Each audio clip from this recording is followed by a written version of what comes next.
उपस्थित हैं। गीता पाठ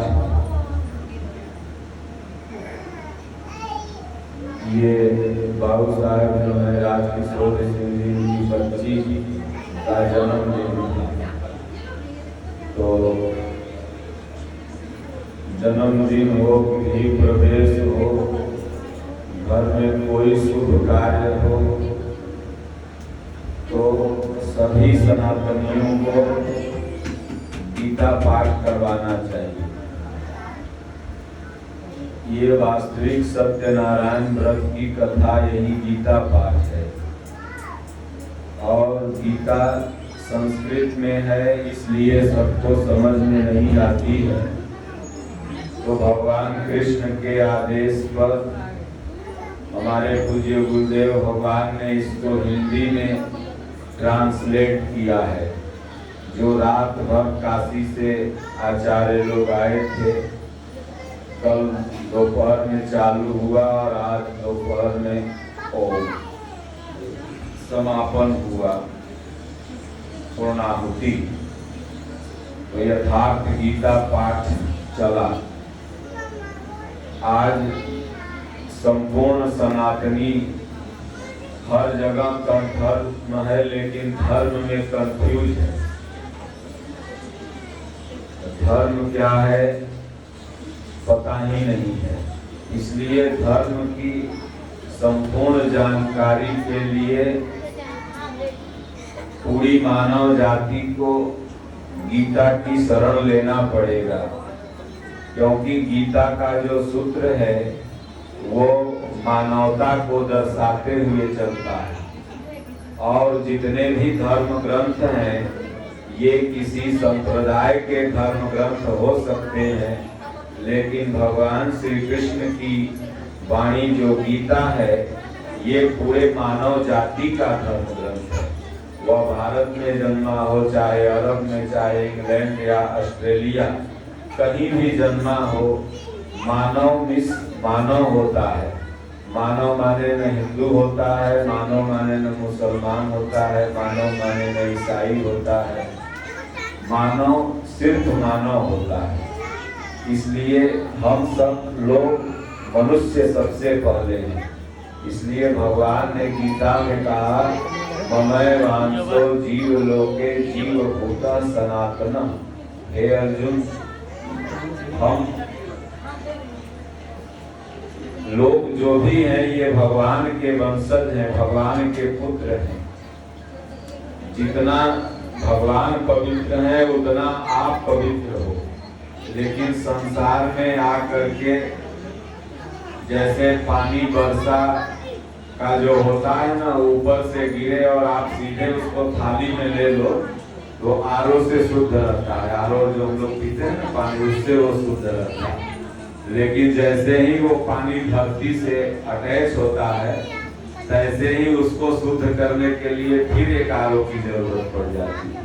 ठीक उसी तरह से जीव जो है वह एकदम शुद्ध परमात्मा का अंश है, लेकिन जैसे ही माया से वो अटैच होता है तो उसको फिर शुद्ध करने के लिए सदगुरु की जरूरत पड़ती है। गोस्वामी तुलसीदास जी ने मानस में लिखा भी है कि भूमि परत भा ठावर पानी, जनु जीवन ही माया लपटानी। तो इसलिए गुरु ने इस संसार से ममता बेड़ी काटने का महापुरुषों ने प्रयास किया है। इसलिए सबको एक पन्ना दो पन्ना गीता पढ़ना चाहिए।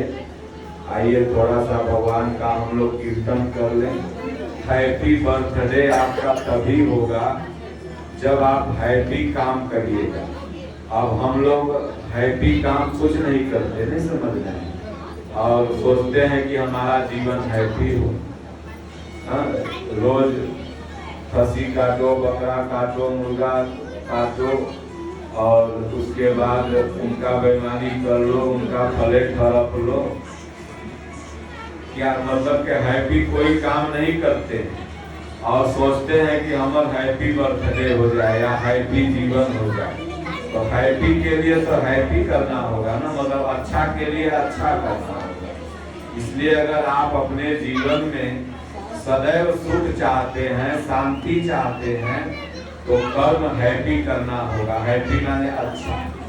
अच्छा कर्म करने का मार्ग कौन बताती है? गीता। गीता कहती है कि कर्मणा वाधिकारस्ते मा फलेषु कदाचन। अर्जुन, कर्म किए जा, फल की चिंता मत कर। और जब हम अच्छा कर्म करते चले जाएंगे तो अच्छा फल भी मिलेगा, और खराब कर्म करते जाएंगे तो खराब फल मिलेगा। भगवान ने कहा अवश्यमेव भुक्तव्यम कृतः कर्म शुभाशुभ। इसलिए कोई भी लोग जन्मदिन मनाइए, चाहे शादी का एनिवर्सरी मनाइए, चाहे जो भी फंक्शन आप करिए, उसमें गीता पाठ अवश्य करिए, क्योंकि यह सत्य नारायण व्रत की रियल में कथा यही है। इसमें भगवान क्या थे? कृष्ण नारायण थे, अर्जुन क्या था? नर था। और सत्य बात भगवान श्री कृष्ण ने अर्जुन को बताई है, कोई झूठ बात नहीं बताई। और जो आप लोग आजकल पंडित जी लोगों से सत्यनारायण व्रत की कथा सुनते हैं, सबके घर में होता होगा, तो उसमें कुल झूठे बात लिखल है। 5-6 कहानी है उसमें, अब 5-6 कहानी झूठे हैं। अब आप सोचिए कि लकड़हारी था, लकड़हारा था, कुछ नहीं था, तो इतना दिन सत्यनारायण भगवान की कथा सुना, इतना पूर्णिमा को, तो राजा बन गया। तब तो बाबू साहब आपको भी नौकरी छोड़ के अब कथा ही सुनना चाहिए, तो राजा बन जाइएगा आप लोग। और पानी में जा रहा था, उसमें कथा है ना ऐसा, पानी में जा रहा था, नाव डूब गई, और नाव डूब गई, और फिर 15 पूर्णिमा के 20 पूर्णिमा सुना तो नाव उतरा गई। हमको लगता है उसका दामाद पनडुब्बी से डूबा था कि ऑक्सीजन टैंक लेके डूबा था। पानी में तो हम हो चाहे आप 2 मिनट से ज्यादा डूबेंगे तो ऑक्सीजन के अभाव में मृत्यु हो जाएगी। कोरोना काल में ऑक्सीजन लेवल गिरने पर ही ना लोग मर जाता था। तो उसमें केवल कहानियां बनाई गई, लेकिन गीता में भगवान कृष्ण ने सत्य बात बताई। सत्य बात क्या बताई? तो भगवान ने कहा अर्जुन, ये संसार सत्य नहीं है, बल्कि इसके अंदर जो निवास कर रही आत्मा है यही सत्य है, जिसको वांसांस जीर्णानि यथा विहाय नवानि गृह्णाति नरो पराणि तथा शरीराणि विहाय जीर्णा नान्यानि संयाति नवानि देहि। जिसको अस्त्र काट नहीं सकता, अछेद्यो अयं गायो अक्लेद्यो अशोष्य एव च नित्यः सर्वगतः स्थाणु अचलोऽयं सनातन। हम सब लोग शरीर नहीं है। यहाँ जितने लोग बैठे हैं या जितने मनुष्य को आप लोग देखते हैं, ये सब आत्मा है। ये रूप तो यहाँ पर मिला हुआ, इस जन्म में ये रूप है, उस जन्म में वो रूप रहेगा, लेकिन वास्तविक रूप सबका क्या है? आत्मा। तो गीता में एक भी शब्द भगवान ने झूठ नहीं बताया। इसलिए अर्जुन को कह रहे थे, अर्जुन नर था, भगवान नारायण थे और सत्य बात बता रहे थे। इसलिए सत्य नारायण व्रत की कथा क्या है? गीता है, न कि 5-6 कहानी जो लोग सुनाते हैं, ये नहीं है। इसलिए पंडित लोगों को भी, पुरोहित लोगों को भी चाहिए कि जजमान को गीता सुनाए। तो भारत में एक रूढ़ी हो गई है कि गीता तो औरत लोग कह रहे बहनी गीता तो मरना के बाद सुनल जा रही, जिंदा में बाबू साहब पगला गए कि गीता सुनते हैं। यानी जब कान जर गए, दीघा घाट पे जाके आंख जर गए, पेट मुंह सब जराते हैं ना, तब कौन कान से सुनोगे गीता? तब बाबू मर जाते हैं, गरुड़ पुराण सुनाता है। गरुड़ पुराण बाबूजी के काने जाएगा, उधर मर के चल गए घाट पे। जिंदा में जब उनको गीता रामायण गरुड़ पुराण कुछ सुनाओगे तो बेचारे के असर लगेगा। तो जिंदा में कहेगा कि फलेट सत्य है, मकान सत्य है, जमीन सत्य है। जब मर जाएगा तो क्या कहेगा? राम नाम सत्य। मरना के बाद कहते राम नाम सत्य, जिंदा में को बार में कहते कि राम नाम जप, राम राम सत्य। इसलिए गीता प्रत्येक व्यक्ति को 1 पन्ना 2 पन्ना अगर मनुष्य शरीर मिला है और फिर आप 84 लाख से बचना चाहते हैं, मुक्ति पाना चाहते हैं, तो आपको गीता पढ़ना पड़ेगा। क्योंकि भगवान ने ताल ठोक के कहा कि अर्जुन सर्वधर्मान परित्यज्य माम एकम शरणं व्रज अहम त्वाम सर्व पापेभ्यो मोक्षयिष्यामि मा शुचः। भगवान ने कहा अगर तुमको मोक्ष चाहिए और पापों से मुक्त होना है, संस्कारों के बंधन को काटना है, तो अर्जुन मेरी शरण में आ। तो भगवान के शरण में जाने के बाद क्या मिलेगा? वही गीता मिलेगी। तो अर्जुन ने गीता सुना और उसका सारा मोह नष्ट हो गया। इसलिए पूज्य गुरुदेव भगवान हमारे जो है कहते हैं कि घर घर गीता पाठ होना चाहिए, और गीता पाठ कराने से घर में शांति, दिमाग में शांति और सत्य बात आपको समझ में भी आएगी।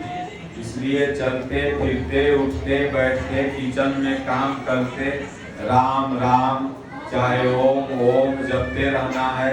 और आजकल तो कलयुग में मोबाइल जो आ गया, कलयुग माने पाप का युग नहीं होता है, कलयुग माने होता है यंत्र का युग। अभी जो ये यंत्र का युग चल रहा है, ये मोबाइल में भी आप लोग खाना बनाते रहिए और गीता लगा दीजिए, रामायण लगा दीजिए और उसको सुनते तो मन क्या है ना कि सब कुछ सुन लेगा। जैसे अभी 1 घंटा वो उनका शिकायत, वो अपना सास के शिकायत, वो अपना सास के शिकायत करो तो घर एक बार नहीं याद आएगा। फोन अगर उधर से कोई करेगा तो भी बंद कर दो। अब भगवान के सत्संग हुआ था, बाबा जल्दी सत्संग बंद कर देता। ये मन जो है सत्संग और संग में नहीं लगता। अभी लड़ाई होने लगेगा तो 2-2 घंटा खड़ा होकर जाकर लड़ाई देखेगा, तब न मतलब के शुगर के दवाई खैले हैं याद आएगा कि बीपी वाला खैले, वो झगड़ा देखते रह जाएगा। तो ये मन ही हम लोगों का जो है दुष्ट है। इसलिए हमारे संतों ने कहा कि इस मन को पहले बस में करना। जैसे लड़कन को स्कूल भेजिए तो बचपन में नहीं जाता, फिर धीरे धीरे वही लड़का अपने आप हॉस्टल में रह के पढ़ने लगता है। इसलिए मन को लगाना है।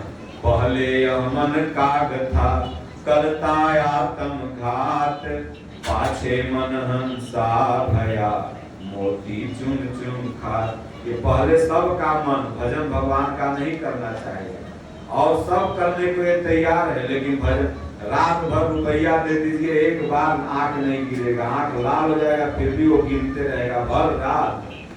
लेकिन अगर 2 पन्ना कहिए गीता पढ़ने के तो कहेगा काल पढ़ लेंगे, कौन आज भागल जा रहा है गीता रखो। प्रत्येक व्यक्ति को नियम बनाना है कि 1 पन्ना 2 पन्ना। भाऊ साहब हमेशा बांटते रहते हैं, हम लोग भी जहाँ जाते हैं देते, लगभग सबके पास होगा। जिसके पास नहीं होगा इनसे मांग लीजिएगा, ये दे देंगे। और उसको पढ़ना है, हमारा आपका धर्म शास्त्र है। और सनातन के लिए गौरव की बात इसलिए है कि सनातन में गीता उत्पन्न हुई, और सनातन धर्म मतलब सत्य का उपासक। सनातन हमेशा पूरे मानव जाति का हित चाहा, इसलिए सनातन क्या कहता है? वसुधैव कुटुंबकम। पूरे विश्व को सनातन अपना परिवार मानता है। सनातन क्या कहता है कि पहले तुम सुखी रहो तब हम सुखी रहेंगे।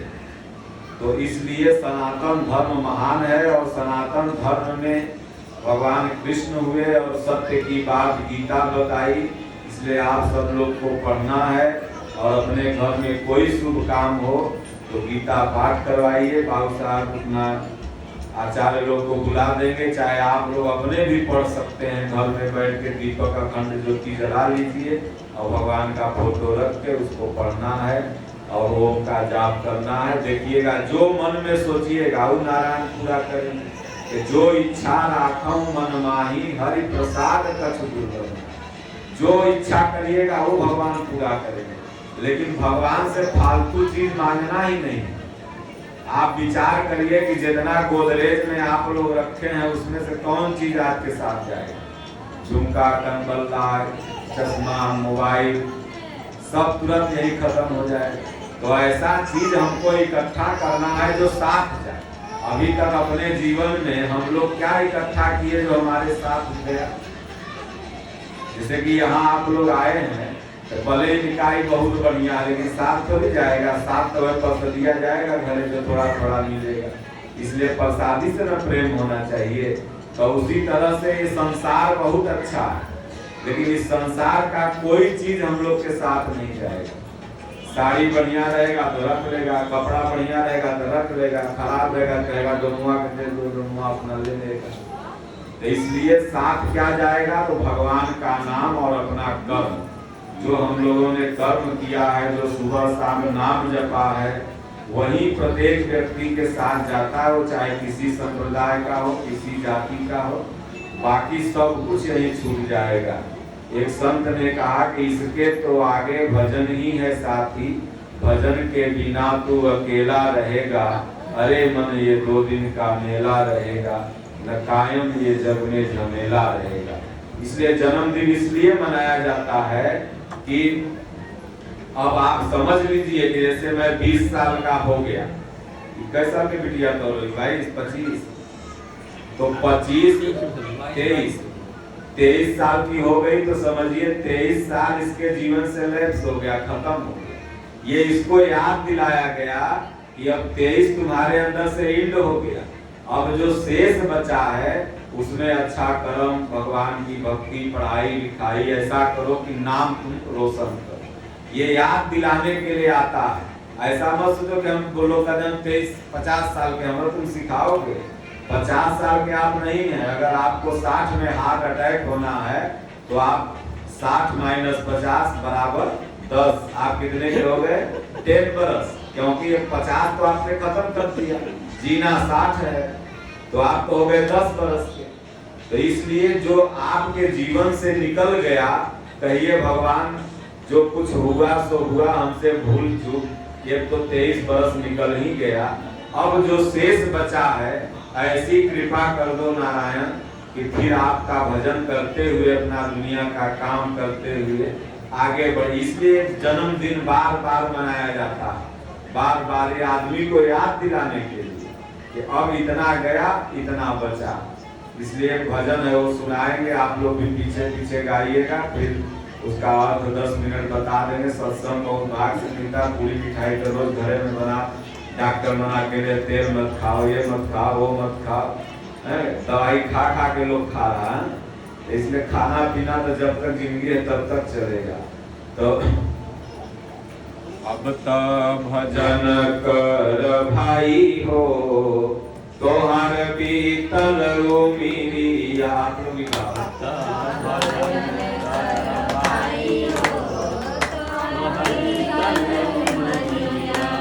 अब ता भजन कर भाई हो, तोहर बीतल उमिरिया।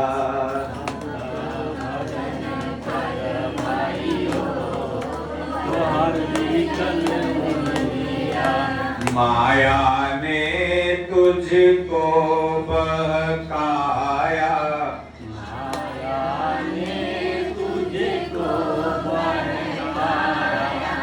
माया ने तुझको बहकाया,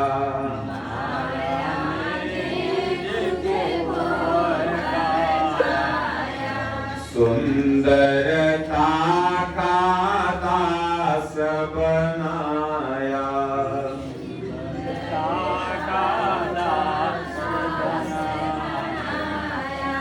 नाव भंवर में फसाई हो,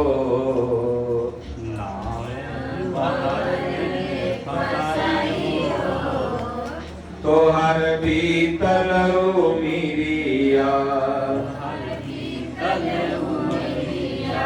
अब त भजन कर भाई हो, तोहर बीतल उमिरिया।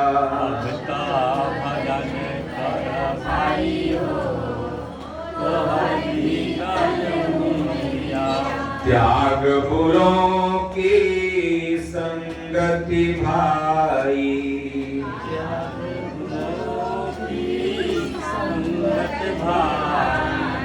कर सत्संग उसी में भलाई।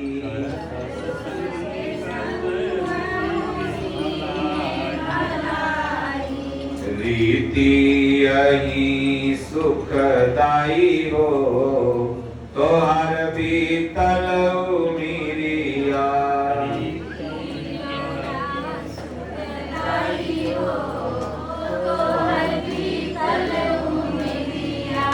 अब ता भजन कर भाई हो, तोहर बीतल उमिरिया।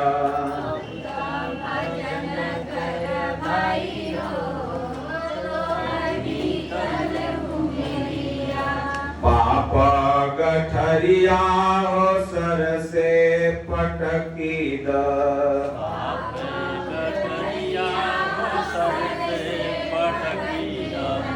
लोभ जो था में आया था झटकी द,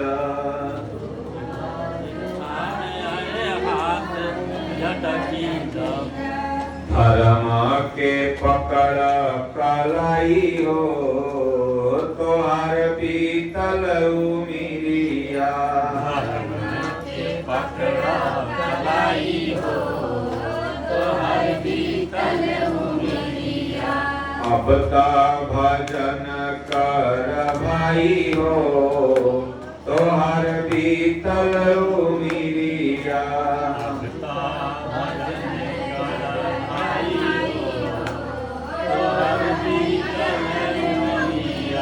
बोलिए श्री सद्गुरुदेव भगवान की जय। भजन करने का मतलब है, ये भजन से आपको चेतावनी मिल रही है कि अब तक भजन कर भाई हो, तो हार बीतल उमरिया। उम्र प्रतिदिन बीतती जा रही है, एक दिन हम लोगों का कम होते चला जा रहा है, 1 घंटा हम लोग का कम होते चला जा रहा है। जैसे आप होटल में जाते हैं तो 12 बजे चेकआउट करना रहता है, 1-1 घंटा 12 जैसे ही आया तैसे लगता है अगर चेकआउट नहीं करेंगे तो फिर से 1 दिन का ले लेंगे। तो उसी तरह से चेकआउट का समय नजदीक आते जा रहा, फिर भी हम लोग चेत नहीं रहे। और अगर किसी को कह दिया जाए कल 12 बजे फांसी होगी और उसको फिर बढ़िया पनीर की सब्जी बना के तो अच्छा लगेगा, खैबे नहीं। उसको कौनो गद्दा कौनो पलंग दे दो, कह दो कि 12 बजे फांसी होगी, दुनिया का कोई सुख आप उसको दे दोगे फिर भी लगेगा कल साला 12 बजे जब मरने हैं तो फिर पनीर दही खा के क्या करें। और हम लोग उसको तो 12 बजे मरना है और हम लोग 12 सेकंड बाद जिंदा रहेंगे कि नहीं रहेंगे इसका कोई गारंटी नहीं है, फिर भी इसी में अझुराए हुए हैं। इसलिए संत महात्मा जो होते हैं वो हमेशा समाज को परमात्मा की तरफ जाने का संदेश देते हैं। हमारे गुरु महाराज कहते हैं कि सब काम करो, लेकिन यह हमेशा याद रखो कि हम यहाँ क्यों आए हैं। ये सिर्फ परवरिश करने के लिए कमा खा करके, तो परवरिश तो कुत्ता भी अपने बच्चा का कर लेता है, चिड़िया भी देखते हैं कीड़ा पकड़ पकड़ के लाएगी मुंह में डाल देती है। फिर मनुष्य जोनि श्रेष्ठ क्यों कहा गया? बड़े भाग मानुष तन पावा, सुर दुर्लभ सब ग्रंथ ही गावा। इसमें बड़े भाग इसीलिए कहा गया कि पाई न जे परलोक सवार, ये परलोक हम लोग सवार लेते हैं इसलिए बड़ा भाग्य है। लेकिन जो व्यक्ति अगर परलोक नहीं संभाल रहा है उससे बड़ा दुर्भाग्यशाली कोई नहीं है। इसलिए अब तक भजन कर भाई। ठीक है, जो जीवन बीता वो बीत गया। आज से जो नए लोग होंगे अपना सुबह शाम 10 मिनट बाल बच्चा को देखते रहिए, लेकिन 10 मिनट गोड़ हाथ धो के जरूर ओम ओम ओम ओम बैठ के 10 मिनट 5 मिनट कम से कम इसका जाप जरूर करना। इतना आप करते हैं तो अपने चेक आउट के तरफ आपका नजर है, फिर धीरे धीरे भगवान आपकी सुनेगा। तो इसलिए अब तक भजन कर भाई हो तो हार बीतल उमरिया। क्यों भजन करें कि उम्र बीतती जा रही है। आगे कहते हैं कि भजन करने का पहला शर्त क्या है, तो कहे त्याग बुरों की संगति भाई। अगर कोई भी बुरा व्यक्ति आपके जीवन में रहेगा, चरित्रहीन व्यक्ति जीवन में रहेगा, तो तू यहाँ जब राम राम फोन करेगा रामा में आप पैक खुला हुआ है, तू राम राम वहाँ क्या जब बुला लेगा दारू पिए, तब भगवान का भजन नहीं कर पाओगे। इसलिए भगवान का भजन करने का पहला कारण है कि बुरे व्यक्ति को छोड़ दीजिए। जो भी नैतिक, चारित्रिक, सामाजिक बुराई अगर किसी व्यक्ति में है, उसका अपने जीवन से परित्याग कर दे, चाहे आदमी हो चाहे औरत हो, कोई भी हो। अगर कोई बुरा है तो उससे दूरी बनाइए। तो त्याग बुरों की संगति भाई, कर सत्संग उसी में भलाई। जहाँ पर सत्संग हो, भगवान की चर्चा हो, वहाँ पर 10 मिनट 20 मिनट जितना समय मिले मोबाइल में, चाहे बाहर संतों के पास अपने पति के साथ, अपने परिवार के साथ जा करके वहाँ सुनिए। और आगे कहते हैं कि अगर ऐसा नहीं करते हो तो माया ने तुझको बहकाया, सुंदरता का दास बनाया। माया ने समझ लो बहका दिया। लोग कहते हैं ना कि हमर मर्दाना के फलना बहका दिल को, या हमर बेटवा के फलना बहका दिल को, भगवान के नाम नहीं जपता है, या माता पिता का कहना नहीं मानता है। तो उसी तरह से हम सब लोग को माया ने बहका दिया। माया ने तुझको बहकाया, सुंदरता का दास बनाया। दास किसका बना दिया? सुंदरता का। आप देखिए कि अपने बचपन में आप कितना सुंदर दिखते थे और बुढ़ापा में वो सुंदरता कहाँ से चली गई? तो ये जो सुंदर हम दिख रहे हैं या अपने आप को सुंदर मान रहे हैं, ये हमारे साथ नहीं रहेगा, ये एक दिन फलता चला जाएगा। इसलिए सुंदरता का दास बनाया। और हम नहीं चेतेंगे तो नाव भंवर में फसाई हो तुम्हार बीतल उमरिया। ये 84 लाख का भंवर है, गोल चक्कर है, इसी में फिर से हम फंस जाएंगे। मनुष्य शरीर जो मिला है ये 84 लाख जोनी भटकने के बाद एक बार मिला। पर कबहू कर करुणा नर देही, दे तईस बिनु भेद तुस नहीं।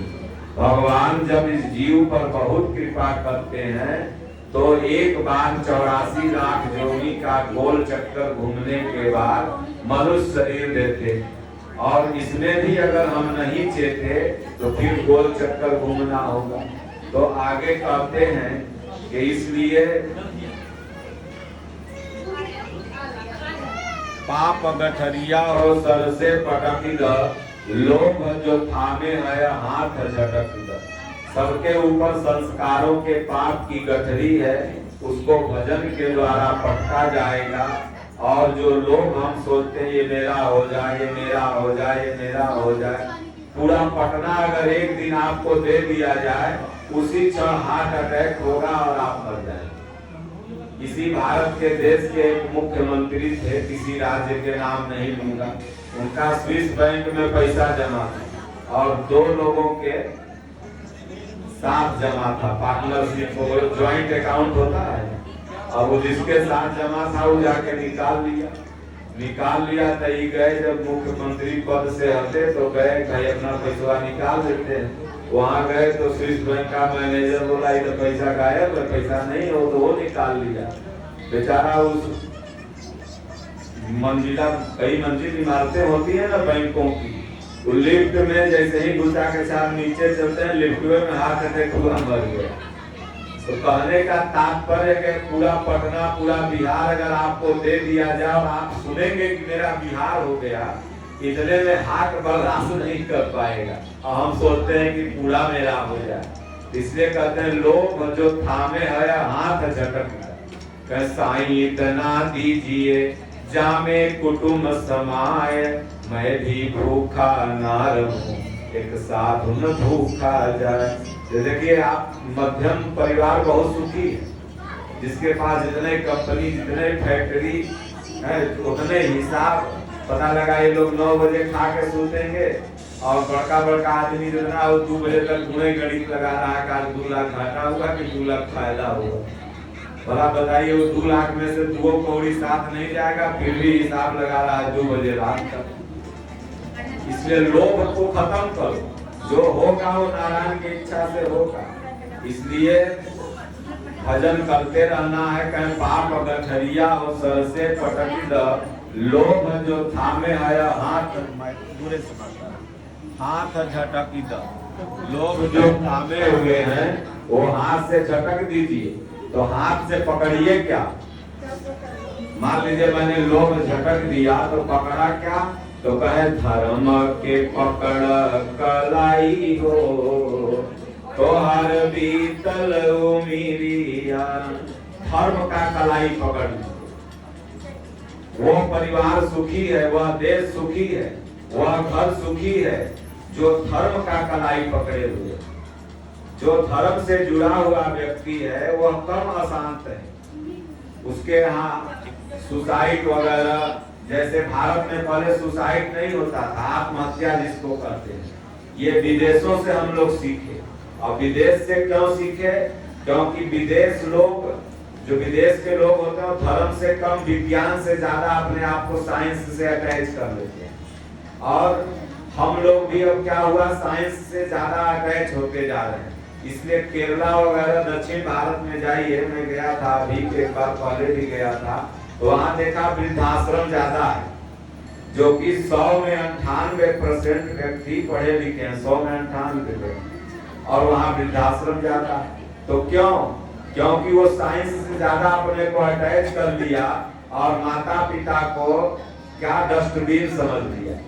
जैसे आपकी मोबाइल खराब हो गई, आपने कचरा में डाल दिया, यानी उपयोग है तो आपके जेब में और खराब हो गई तो कचरे में। तो माता पिता जब कमाने लगे, कमा के दे रहे थे तो अच्छा थे, काम करना बंद कर दिए तो मोबाइल जैसा उनको भी हमने वृद्धाश्रम में डाल दिया।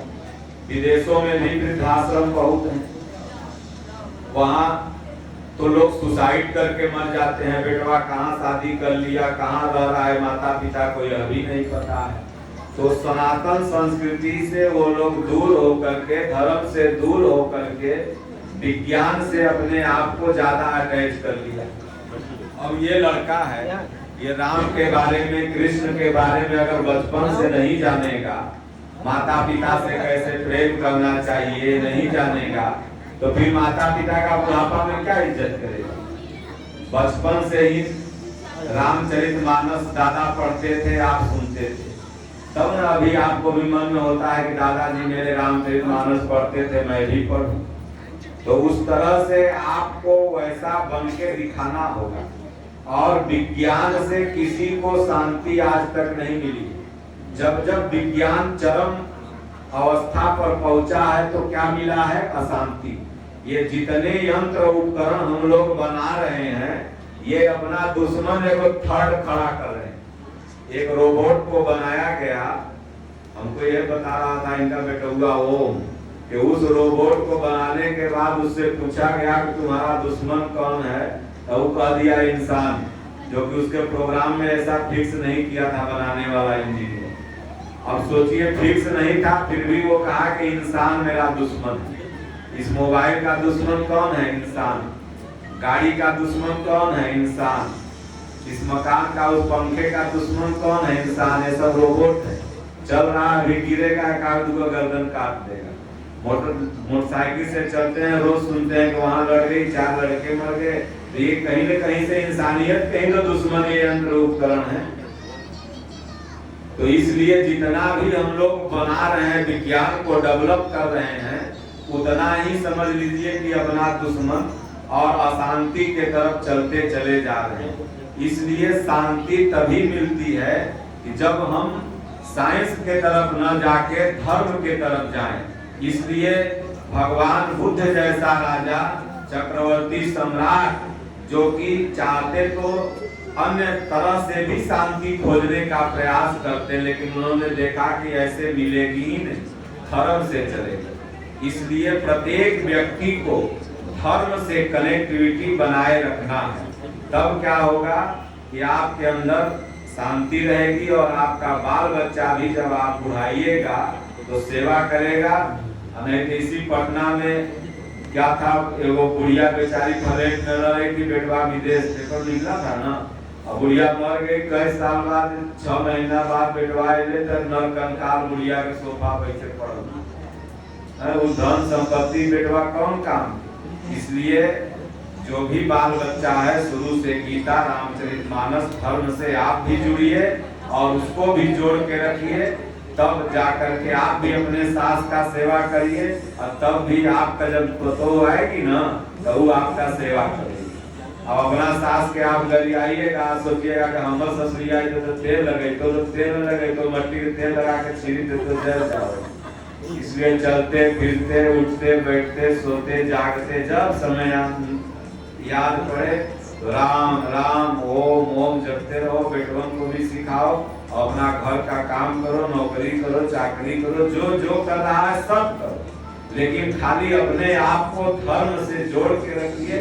तो धर्म के पकड़ कलाई हो तो हर बीतल उमरिया, ये उम्र एक दिन माइनस में आप जा रहे हो, प्लस में नहीं हो।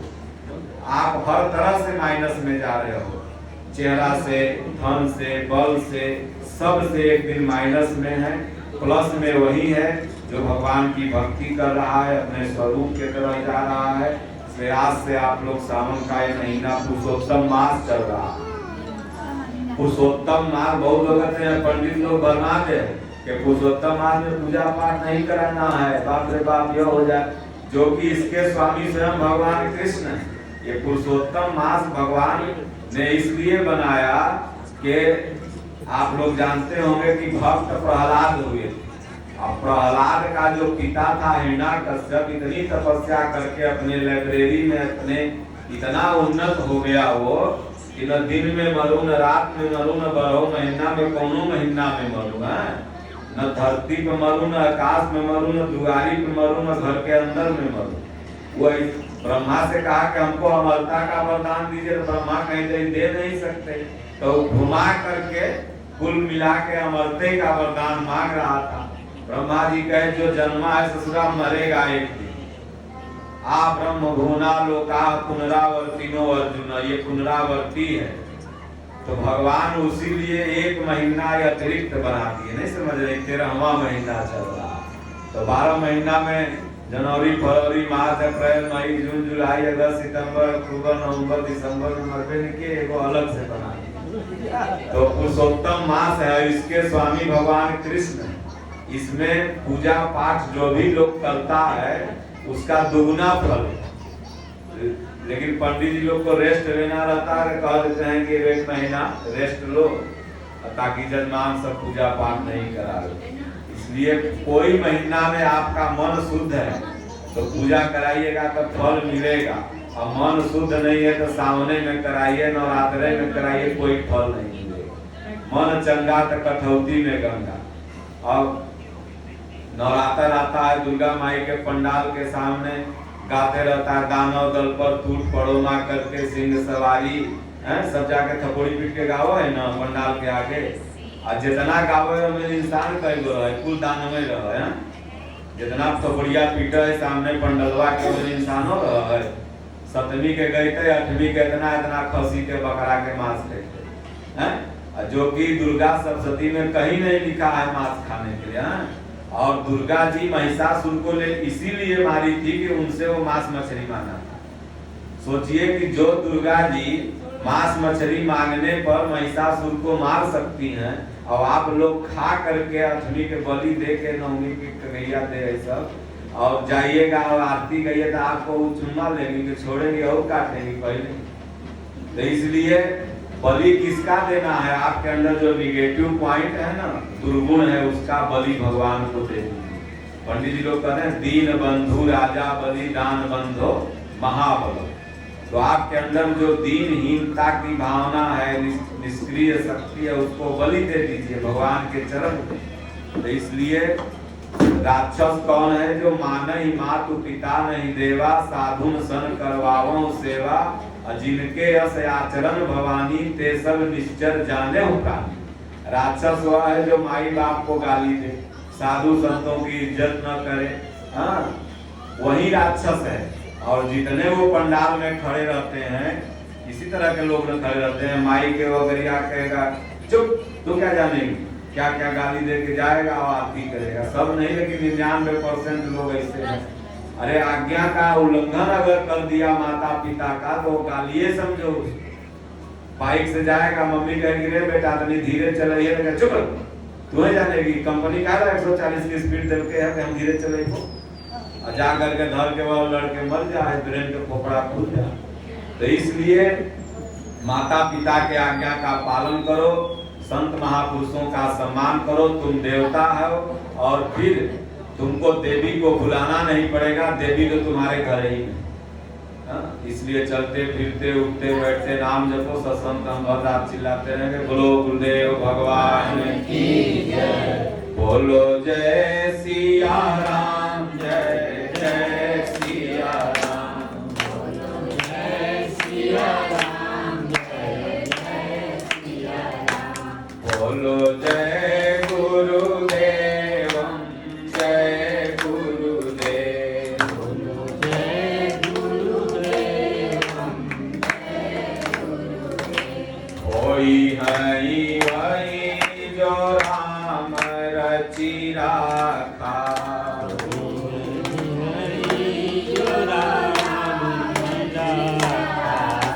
को करी तरक बढ़ावहु शाखा,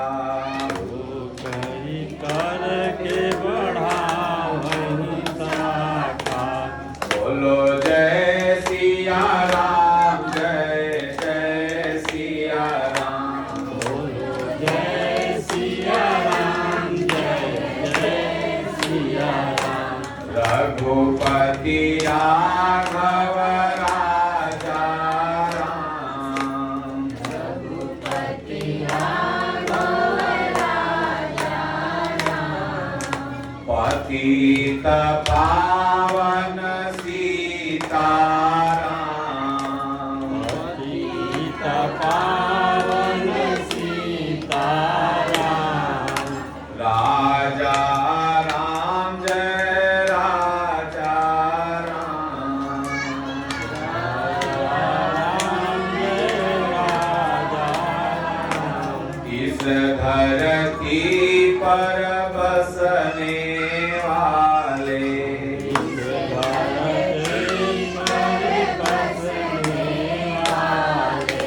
सभी हैं तेरी गोद के पाले, सभी हैं तेरी गोद के पाले, तेरे लिए सब एक समान, तेरे लिए सब एक समान, रघुपति राघव राजा राम, रघुपति राघव राजा राम, सारा जग तेरी संतान, सारा जग तेरी संतान, ना कोई नीच न कोई महान,